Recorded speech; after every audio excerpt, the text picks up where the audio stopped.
പഹൽഗാമിലെ ഭീകരാക്രമണത്തിന് പിന്നിലെ പാക് ബന്ധത്തിന് തെളിവുകൾ പുറത്ത്. ഭീകരാക്രമണം നടത്തിയവരെക്കുറിച്ചുള്ള വിവരങ്ങൾ അന്വേഷണ ഏജൻസികൾക്ക് ലഭിച്ചതായാണ് സൂചന. ഇവരുടെ ചിത്രങ്ങൾ പുറത്തു വന്നു. ഭീകര സംഘത്തിലുള്ള 2 പേർ പാക് പൗരന്മാരാണ്. 2 പേർ കശ്മീർ സ്വദേശികളാണെന്നുമാണ് വിവരം. ഭീകരാക്രമണത്തിന്റെ മുഖ്യ സൂത്രധാരൻ ലഷ്കർ-ഇ തൊയ്ബയിലെ ഭീകരൻ സൈഫുള്ള കസൂരിയാണ്. ഭീകരർക്ക് പ്രാദേശിക സഹായം ലഭിച്ചതായി സൂചന. ഭീകരാക്രമണത്തിന്റെ പശ്ചാത്തലത്തിൽ രാജ്യതലസ്ഥാനത്ത് നിർണായക ചർച്ചകളും തുടരുകയാണ്. വൈകിട്ടാണ് പ്രധാനമന്ത്രിയുടെ വസതിയിൽ സുരക്ഷാ കാര്യങ്ങൾക്കുള്ള കേന്ദ്ര മന്ത്രിസഭാ യോഗം നടക്കുന്നത്. ബൽറാം നെടുങ്ങാടി ശ്രീനഗറിൽ നിന്ന്, വിനീത വി.ജി ഡൽഹിയിൽ നിന്ന്, ബി ദിലീപ് കുമാർ ന്യൂസ് ഡെസ്കിൽ നിന്ന് നമ്മോടൊപ്പം ചേരുന്നു. ആദ്യം ബൽറാം നെടുങ്ങാടിയിലേക്കാണ്. ബൽറാം, നിരായുധരായ ഒരു കൂട്ടം മനുഷ്യരെ ക്ലോസ് റേഞ്ചിൽ കൊന്നില്ലാതാക്കിയ നടുക്കത്തിൽ നിന്ന് രാജ്യം നീങ്ങുന്നില്ല. നടുക്കത്തിലിരിക്കുമ്പോൾ തന്നെ ഈ ക്രൂര വിനോദത്തിന്റെ, ക്രൂര ഭീകരാക്രമണത്തിന്റെ പാക് ബന്ധത്തിന് കൃത്യമായ തെളിവുകൾ കൂടി പുറത്തു വരുന്ന മണിക്കൂറുകളാണ്.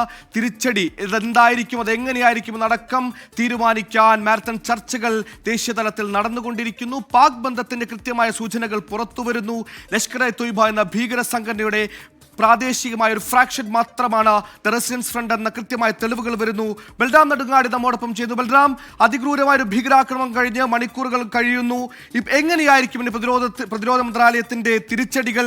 എന്തൊക്കെ സ്ട്രാറ്റജിക്കൽ ഓപ്പറേഷനാണ് തയ്യാറെടുക്കുന്നത്? ഇത് സംബന്ധിച്ച് എന്തെങ്കിലും സൂചനകൾ പ്രതിരോധ മന്ത്രാലയത്തിൽ നമുക്ക് ഇപ്പോൾ ലഭിക്കുന്നുണ്ടോ? സുഹൈൽ, ജമ്മു കശ്മീരിൽ ഈ ഭീകരർക്ക് വേണ്ടിയുള്ള തെരച്ചിൽ ഇപ്പോഴും തുടരുകയാണ്. പഹൽഗാമിലെ ഈ ബൈസരൻ മേഖലയിൽ ഇപ്പോഴും സൈന്യം പൂർണ്ണമായും വളഞ്ഞ് ഈ പ്രദേശത്ത് ഓരോ ഇടവും അരിച്ചു പെറുക്കിയുള്ള തെരച്ചിൽ ഇപ്പോൾ തുടരുകയാണ്. ഈ ആക്രമണം സംബന്ധിച്ചുള്ള വിവരം ലഭിച്ച ഉടൻ തന്നെ ജമ്മു കശ്മീർ പോലീസ് ഈ വിവരം മറ്റ് ഏജൻസികൾക്ക് കൈമാറിയിരുന്നു. ഭീകരർക്ക് രക്ഷപ്പെടാനുള്ള എല്ലാ പഴുതുകളും അടച്ചു കഴിഞ്ഞിരുന്നു ആദ്യ മണിക്കൂറിൽ തന്നെ എന്നാണ് ജമ്മു കശ്മീർ പോലീസ് അവകാശപ്പെടുന്നത്. ആക്രമണത്തിന് ശേഷം ഭീകരർ സമീപത്തുള്ള വനമേഖലയിലേക്ക് അവർ രക്ഷപ്പെടുകയായിരുന്നു. എന്നാൽ അവിടെ നിന്നും അവർക്ക് പുറത്തു കടക്കാനോ മറ്റേതെങ്കിലും ഒരു സുരക്ഷിത താവളത്തിലേക്ക് എത്താനോ ഇത് കഴിയില്ല എന്ന ഒരു ആത്മവിശ്വാസം സുരക്ഷാ സേന പ്രകടിപ്പിക്കുന്നുണ്ട്. കാരണം അതിനു മുമ്പായി തന്നെ ഈ മേഖലയിൽ തെരച്ചിൽ ആരംഭിച്ചു കഴിഞ്ഞിരുന്നു. വനമേഖലയിലെ ഏതെങ്കിലും ഒളിത്താവളത്തിലോ അല്ലെങ്കിൽ മറ്റേതെങ്കിലും ഒരു പ്രാദേശിക സഹായം ലഭിച്ച ഏതെങ്കിലും ഒരു വീട്ടിലോ ആയിരിക്കും ഈ ഭീകരർ കഴിയുന്നത്. ഈ പ്രദേശം വിട്ടുപോകാൻ അവർക്ക് കഴിഞ്ഞിട്ടില്ല എന്നൊരു നിഗമനം സുരക്ഷാ സേനയ്ക്ക് ഉണ്ട്. ഇതിന്റെ അടിസ്ഥാനത്തിൽ തന്നെയാണ് NIA അടക്കമുള്ള ഏജൻസികൾ ഈ ഭീകരവാദികളുടെ രേഖാചിത്രങ്ങൾ തയ്യാറാക്കി അത് പ്രചരിപ്പിക്കുന്നത്. ഇതിലൂടെ അവരെ സംബന്ധിച്ചുള്ള എന്തെങ്കിലും വിവരം ലഭിക്കും എന്നുള്ള ഒരു പ്രതീക്ഷ ഏജൻസികൾക്ക് ഉണ്ട്. ഇപ്പോഴും തെരച്ചിൽ ഊർജിതമായി തന്നെ പുരോഗമിക്കുകയാണ്. പാക് ബന്ധം എന്ന ആദ്യഘട്ട സംശയം അത് ഏതാണ്ട് സ്ഥിരീകരിക്കാവുന്ന വിവരങ്ങൾ ഇതിനകം തന്നെ ഏജൻസികൾക്ക് ലഭിച്ചിട്ടുണ്ട്. ഈ ലഷ്കർ-ഇ തൊയ്ബ പ്രാദേശിക ഓപ്പറേഷനുകൾക്കായി പ്രാദേശികമായ അനുഭാവികളെ കൂടി ഉൾപ്പെടുത്താനായി ഉദ്ദേശിച്ച് രൂപീകരിച്ച TRF എന്ന സംഘടന, ആ സംഘടന ആണ് ആക്രമണത്തിന് പിന്നിൽ എന്ന് വ്യക്തമാക്കുമ്പോഴും അതിനപ്പുറത്തേക്ക് ആ സംഘടനയ്ക്ക് പാകിസ്ഥാനിൽ നിന്നുള്ള ആൾ സഹായവും മറ്റ് സാങ്കേതിക സഹായങ്ങളും ലഭിച്ചിട്ടുണ്ട് എന്ന ഒരു നിഗമനത്തിലാണ് ഏജൻസികൾ. പ്രത്യേകിച്ച് ഈ ആക്രമണ പദ്ധതി അത് വളരെയേറെ ഗൂഢാലോചന നടത്തി ആസൂത്രിതമായി നടപ്പാക്കിയ ഒരു പദ്ധതിയാണ്. അതിനായി തെരഞ്ഞെടുത്ത സമയം പ്രധാനമന്ത്രി രാജ്യത്തില്ലാതിരിക്കുകയും US വൈസ് പ്രസിഡന്റ് ഇന്ത്യ സന്ദർശനം തുടരുകയും ചെയ്യുന്ന സാഹചര്യം, ഒപ്പം ഈ ആക്രമണം നടത്തിയ സ്ഥലം എന്നുള്ളത് ചുറ്റും ഒരു വശത്ത് വനമേഖലയും മനോഹരമായ പ്രകൃതി ഭംഗിയുള്ള ഒരു സ്ഥലമായതുകൊണ്ട് തന്നെ സമീപകാലത്ത് വിനോദസഞ്ചാരികൾ ഏറ്റവും കൂടുതൽ എത്തിച്ചേരുന്ന ഒരു പ്രദേശം കൂടിയാണ്. ഈ സ്ഥലത്ത് നിന്നും ഏതാണ്ട് 45 മിനിറ്റിലേറെ നടന്നാൽ മാത്രമാണ്, കാൽനടയായോ കുതിരപ്പുറത്തായോ മാത്രമേ സമീപത്തുള്ള ഈ പോലീസ് പോസ്റ്റിലോ അല്ലെങ്കിൽ സുരക്ഷാ സൈന്യം നിലയുറപ്പിച്ച ക്യാമ്പിലോ എത്താൻ കഴിയൂ. അതുകൊണ്ട് തന്നെ ഈ ആക്രമണം സംബന്ധിച്ചുള്ള വിവരം കൈമാറി സൈന്യം അവിടെ എത്തുന്നതിന് മുമ്പായി രക്ഷപ്പെടാൻ കഴിയും എന്ന ഉറപ്പുള്ള ഒരു പ്രദേശത്താണ് ഈ ആക്രമണം നടത്തിയത്. അതും ഈ കൃത്യമായി ഒരു നിർദ്ദേശം അനുസരിച്ച് പ്രവർത്തിക്കുന്നത് പോലെ സൈനിക യൂണിഫോം അണിഞ്ഞ് ഹെൽമെറ്റ് വെച്ച് ഹെൽമെറ്റിൽ ക്യാമറ ഘടിപ്പിച്ച് തങ്ങളെ ഏൽപ്പിച്ച ദൗത്യം നടപ്പാക്കിയിരിക്കുന്നു എന്നതിന്റെ തെളിവുകൾ സമർപ്പിക്കാൻ എന്ന വണ്ണം ഈ ആക്രമണത്തിന്റെ ദൃശ്യങ്ങൾ ഓരോന്നും ക്യാമറയിൽ ഇവർ പകർത്തിയിരുന്നു എന്നും ദൃക്സാക്ഷി മൊഴികളുണ്ട്.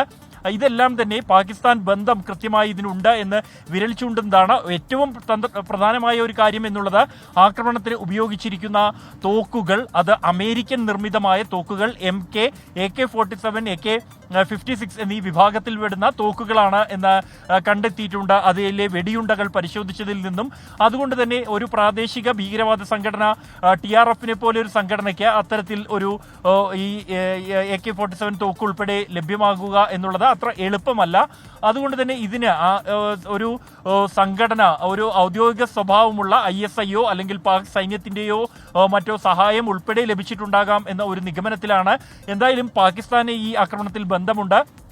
2 പാക് സ്വദേശികൾ ഈ ആക്രമണത്തിൽ നേരിട്ട് തന്നെ പങ്കെടുത്തിട്ടുണ്ട് എന്നുള്ള കാര്യം ഏതാണ്ട് സ്ഥിരീകരിച്ചിരിക്കുകയാണ്. അവർക്ക് വേണ്ടിയുള്ള തെരച്ചിലാണ് ഇപ്പോൾ പുരോഗമിക്കുന്നത്. ഈ നിലവിൽ ആദ്യഘട്ടത്തിൽ ശ്രദ്ധ കേന്ദ്രീകരിച്ചത് ഈ ആക്രമണത്തിൽ മരിച്ചവരുടെ മൃതദേഹങ്ങൾ അവിടെ നിന്നും മാറ്റുക, അത് കൈമാറി സുരക്ഷിതമായി അവരുടെ വീടുകളിലേക്ക് എത്തിക്കുക, ഒപ്പം കുടുങ്ങിക്കിടക്കുന്ന ആളുകളെ സുരക്ഷിതരാക്കുക, അവരെ മടക്കി അയക്കാനുള്ള സൗകര്യമൊരുക്കുക എന്നുള്ളതാണ്. ഈ നടപടികൾ ഏതാണ്ട് ഇപ്പോൾ പൂർത്തിയായിരിക്കുന്നു. ഇനിയും കുടുങ്ങിക്കിടക്കുന്നവർ ഉണ്ടെങ്കിൽ പോലും അവർ സുരക്ഷിതരാണ്. അവരുടെ സുരക്ഷിതത്വം പൂർണ്ണമായും ഉറപ്പാക്കിയിട്ടുണ്ട്. അവർക്ക് മടങ്ങിപ്പോകാനുള്ള വിമാന സൗകര്യങ്ങൾ ആവശ്യമെങ്കിൽ അത് ക്രമീകരിക്കാനുള്ള നിർദ്ദേശവും നൽകിയിട്ടുണ്ട് കേന്ദ്രം.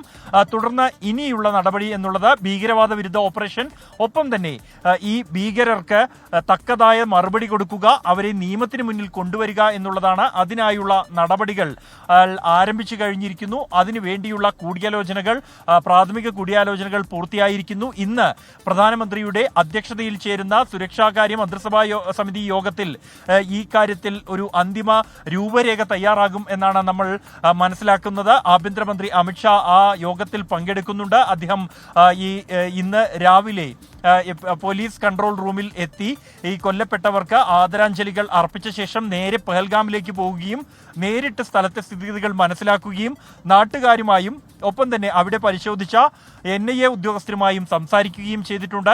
അതിനുശേഷമാണ് അദ്ദേഹം മടങ്ങുന്നത്. ഇവിടെ കണ്ട കാര്യങ്ങൾ, ഗ്രൗണ്ട് സീറോയിൽ നിന്നുള്ള വിവരങ്ങൾ ആഭ്യന്തരമന്ത്രി തന്നെ നേരിട്ട് മനസ്സിലാക്കി ഈ യോഗത്തിൽ അറിയിക്കും. തുടർന്നായിരിക്കും ഇതിനൊരു മറുപടിക്കായുള്ള പദ്ധതി ഇന്ത്യ തയ്യാറാക്കുക. അതിന് വിവിധ ഏജൻസികളെ ഏകോപിപ്പിച്ചുകൊണ്ടുള്ള ഒരു നടപടിയായിരിക്കും ഉണ്ടാകുക.